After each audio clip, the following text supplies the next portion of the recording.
Well, good afternoon, everyone.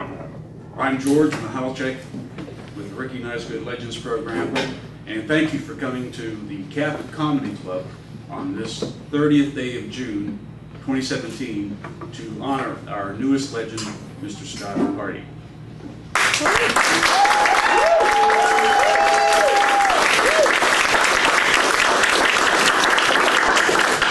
Scott has done many wonderful deeds over many years, and it's only fitting that we recognize him for his efforts to make the Austin area and, of course, Bastrop a better place to live.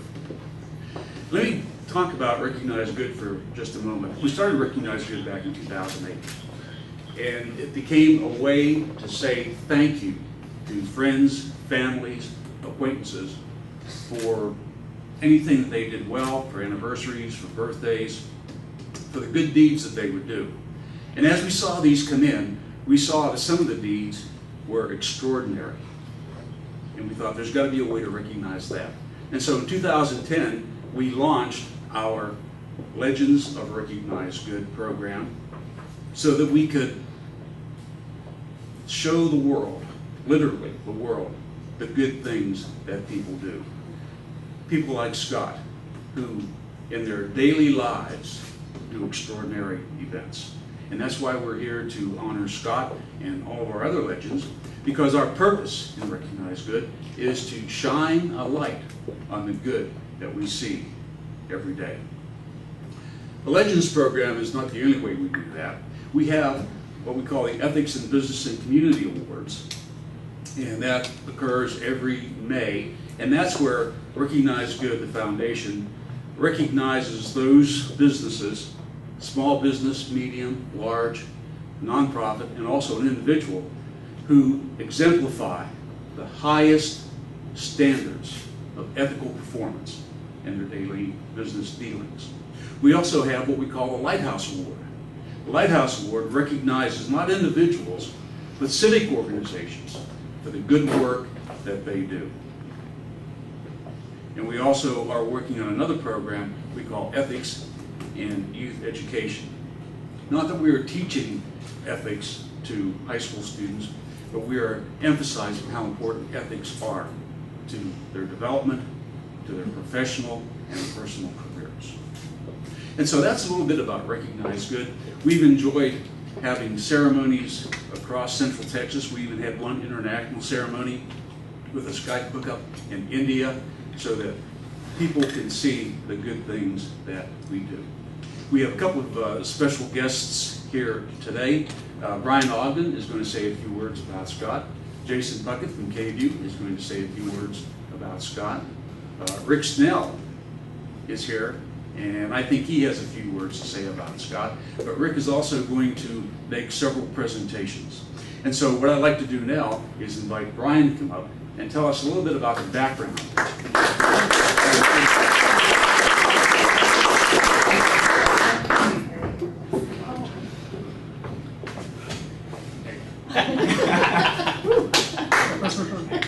Hello, I'm Brian. I'm Scotty's brother-in-law. I'd like to...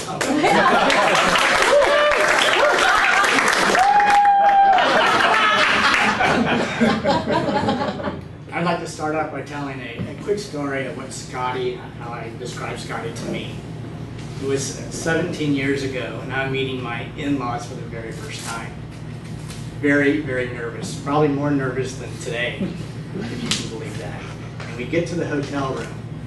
I knock on the hotel door for the first time, and Scotty opens the door, and I'm seeing him for the first time. And he says to me, "Brothers don't shake hands, brothers got a hug." And he gave me a big warm hug. And he made a very nerve-wracking situation feel very warm and comfortable. That is Scotty. In fact, he makes everyone feel like family. That is Scotty. He is a very giving person. I know story after story of Scotty helping friends, families, strangers, and animals. I know of a story where he stopped traffic to allow a turtle to cross the road safely. That's Scotty. I know of many instances where he's pulled over and helped stranded people in their car get home safely. That's Scotty. He's also a volunteer firefighter, and with his wife, Christine, they run a nonprofit that helps rescue sick dogs and nurse them back to health. And finally, he spreads kindness. And I think that's why we're here today. That's Scotty. What he does and what he's doing is infectious. He's truly making a difference in people's lives. It is an honor to stand up here today and introduce a person that has given so much to this community and me, my brother Scott. Thank you.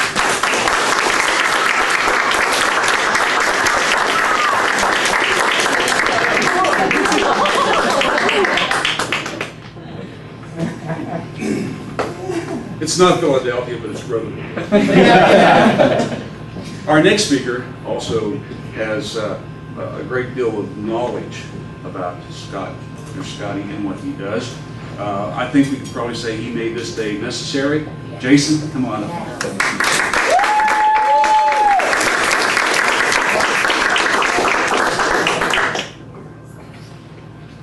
First off, thank you all, because I went into news because I couldn't end up on a stage like this. So, my name is Jason Puckett. I'm a reporter at KVUE News, and I had the privilege of getting to know Scott, and an even bigger privilege of getting to work with him for a day, a couple days, shadow him, and tell a bit of who he is to the larger community here. And I think the best way to kind of go into my experience with Scott is to give you the backside of the newsroom that we don't get to show, because I found Scott on YouTube. I'm a millennial. I'm on the internet too much. And I found Scott to be a very different type of video. It was happy, it was inspiring. So I reached out to him. He was gracious and had this incredible backstory, but then I had to pitch it to the newsroom.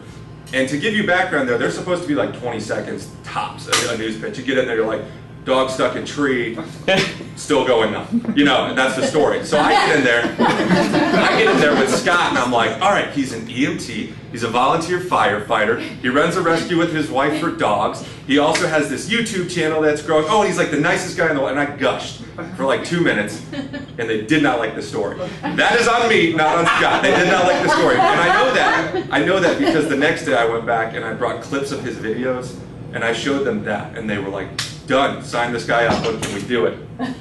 The problem with news is that you don't really have the timeline, so we had to wait multiple months. But in a strange stars align kind of moment, I got to interview Scott on the day of Denny's birthday, if I remember correctly. Yes, sir. The third since I guess he passed away. It was March 1st, yes sir. And I talked with him on the phone, I talked with him in text, but we sat there for 45 minutes in an interview before we went downtown. And I just had this feeling this whole time of conviction and of awe at this man, because he's sitting there walking me through, I mentioned it like 6 times in the story because I thought it was so important, the list of things he does on a daily basis, plus then manages to make fun videos out of that to share with the community. And what was most profound to me that I experienced in that moment was that when he's with you, throughout all that busyness, he is 100% with you. In that interview, and I interview so many people, and I always feel like they're distracted, they don't want to be there, they don't want to be in that conversation. I felt like we were looking at each other across that room, and I could just tell you were there and you were in that moment. And you were so open and raw about things that people just aren't. It was profound. So thank you for letting me put that story together. But what I realized was the newsroom, when they finally saw that story, they loved you. And we had 2 terms that we kind of called you by, because that initial pitch meeting, I couldn't keep saying that 2 minutes every time, so we had to keep using a phrase. So you were known by one of 2 things. You were either motorcycle flower guy. That's one way the newsroom knew you. But, and I realized this yesterday, how fitting this was. I brought this event up to the newsroom and said you were being honored in this way. And they were like, who are you talking about? And I'm like, the greatest man in Central Austin. That was the other way we get often referred to you in the newsroom. And that's actually what we wrote in the script within the station, was the greatest man in Central Austin. And I think that is the most fitting way we could describe you. Everyone we've shown that story to has given me great compliments, not on my work, but on the subject matter, on who that is. And I was just telling these nice folks here that my goal as a reporter is to accurately portray what's going on, and we do that with so many bad things that when I was sitting there with Scott, I had such a conviction that I had to give the viewers the same feeling I was getting from him. Just this feeling of hope and happiness, and that good can win out in the end. And I hope, I'm not saying I did that, but I'm hoping the story did convey a bit of that, and that's really just the first step of hopefully other ones we can do going forward. Because to the greatest man in Central Texas, I think this is just a stepping stone on the way to even greater things. And I would love to continue telling that story. And I was just at a wedding last week, so I feel like I need to end this by saying, like, raise your invisible glass.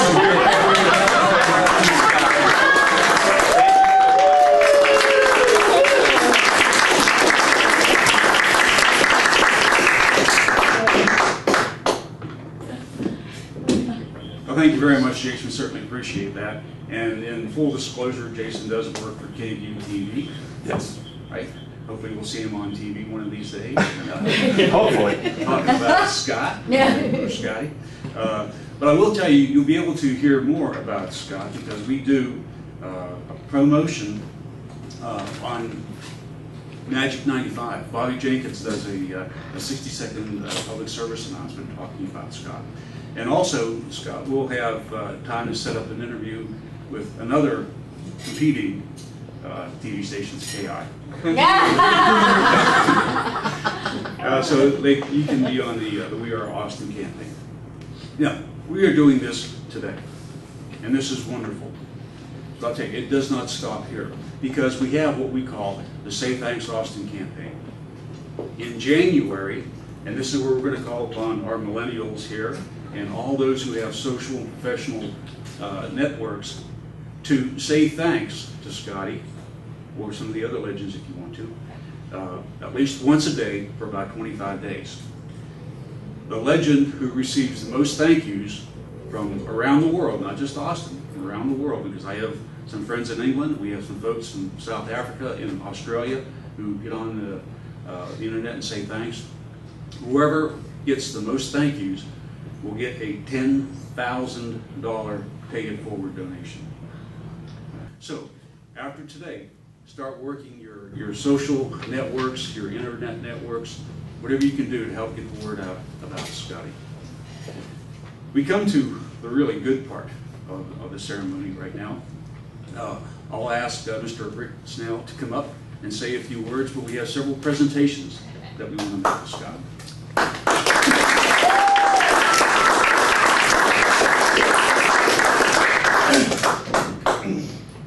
Wow, how do you follow all of that? I got asked by Scott a while back to come up and speak on his behalf at this event, and it struck me as an honor. It's an honor to be able to stand up here and say anything about Scott Hardy. I met Scott Hardy when I was the assistant chief for the fire department, and when he asked me, I kind of sat around. I was kind of dumbfounded as to what do you say about Scott Hardy. So I got to thinking about it, and then it hit me, and then I said, well, let me kind of tell it the way Uncle Mullet would tell it.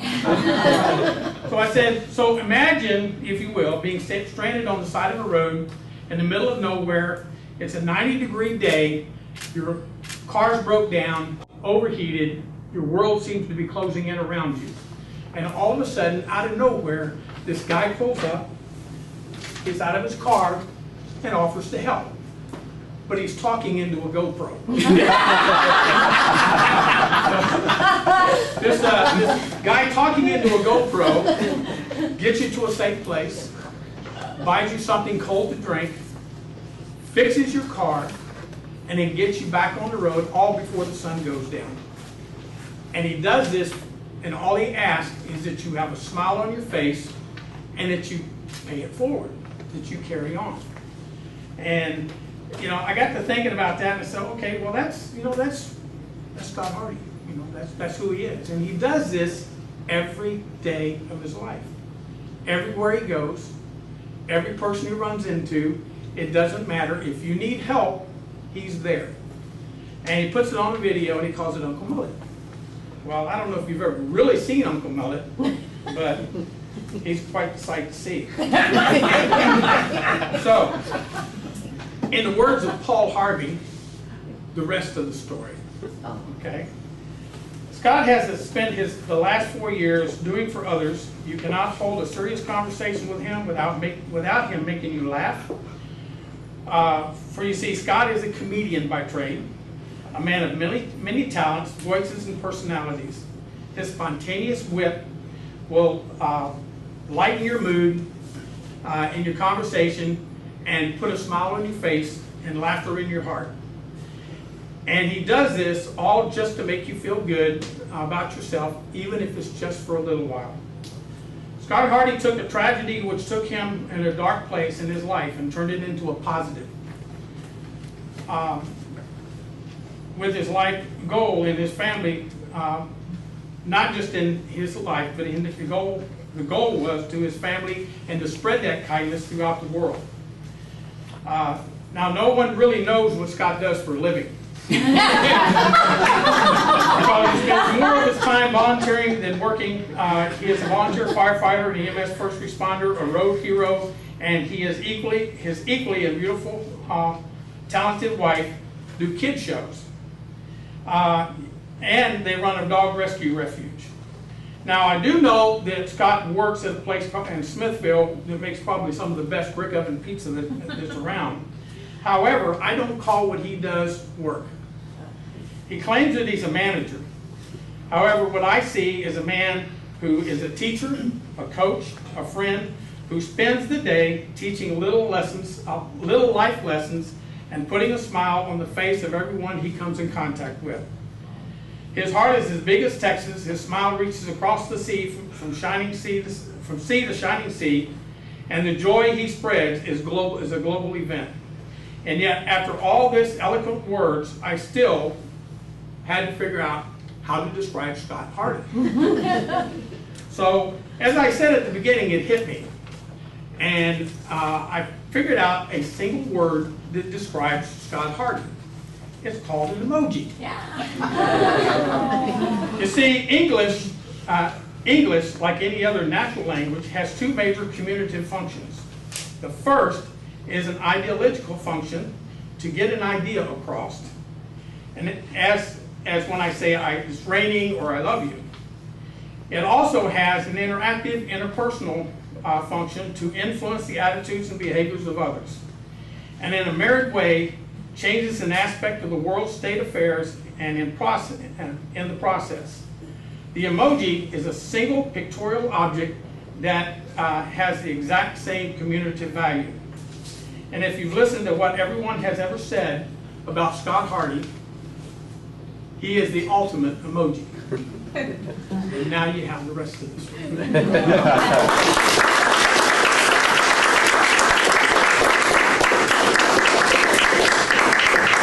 We'll get to the good stuff. Scott, you should come up, please. And we'll put her on the other I'll side. address all of these lies individually. Jason says you got 20 seconds. Oh, I've got 20 seconds? All right. Not yet. Okay. All right. I got things to say.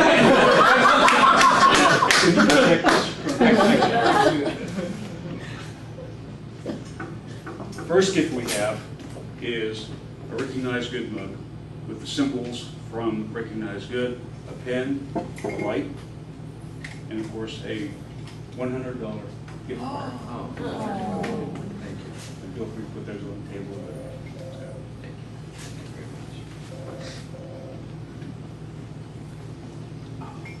The second is the bromeliad, a living token for remembering today's ceremony. Rick, you would pass that to you. Well, Christina, come up here. This is No. He's the best of plants. this is the only one I haven't killed. No, he's the only reason the plants are alive. I do all the living creatures. That's our agreement. You get to hold the plant. Feed me, Seymour! Audrey! You're resting over here. You guys make me cry again. You already just made me cry. I don't He has to make it awkward. He's not good with focused attention on him. Next is our Book of Good Deeds, which has Scott's picture here, more pictures in here. some information about Recognize Good to include the nomination, and then some blanks back here for future pictures.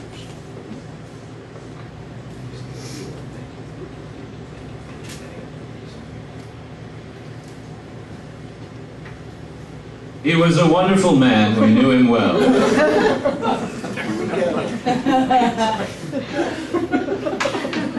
I snatch it. When I get on this stage, I can't stop. Oh, no!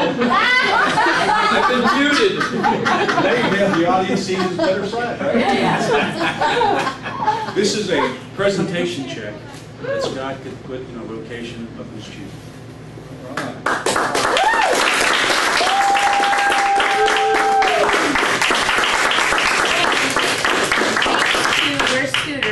Rick Snell, Bastrop County First Responders is a nonprofit and exists in Bastrop County. And they are the ones that also are the reason he is an EMT. The fire department paid for his education and they run the classes. So it really is a dream. And our last gift, we're going to have to switch it around here just a touch. I'm going to give this to Scott so he can present to Rick the negotiable check for $1,000. Absolutely. Rick, it's with great honor that I hand this to you, and it's with great privilege and gratitude. Thank you, Recognize Good. Thank you, Jason. Thank you, everybody. I'll talk in a few seconds, but thank you. Thank you. That's all I can say.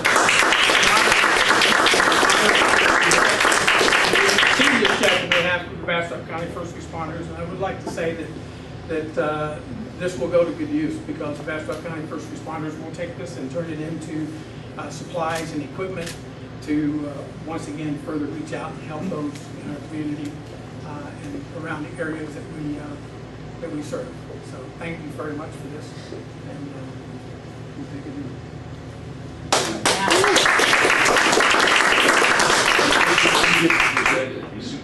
Rick, for his work as the presenter. Rick, I don't know if you know, but soup is good food. I know, it's good chewing. And it's been already chewed twice. It's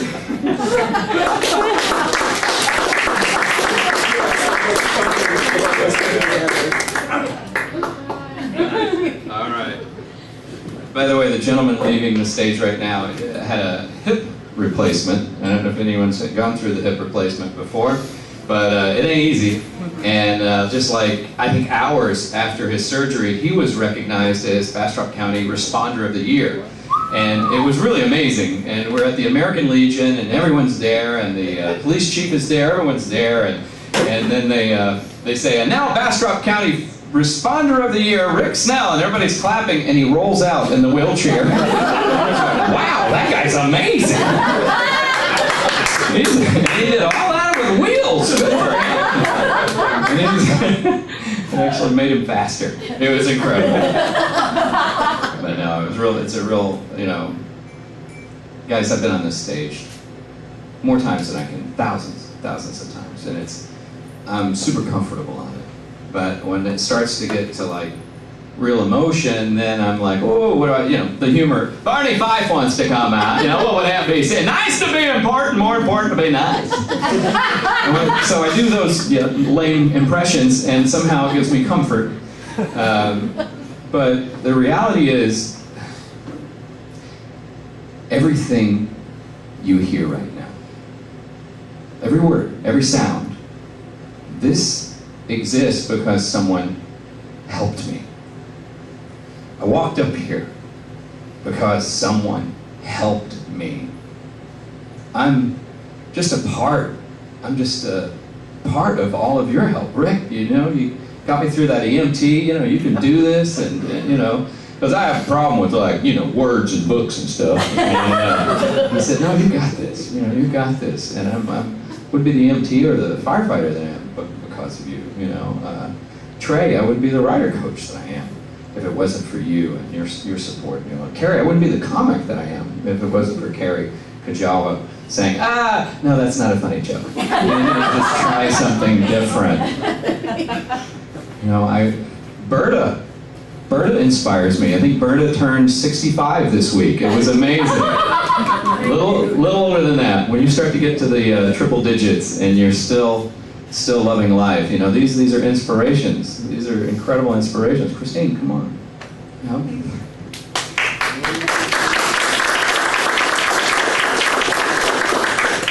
It's my wife. I wouldn't be on this planet.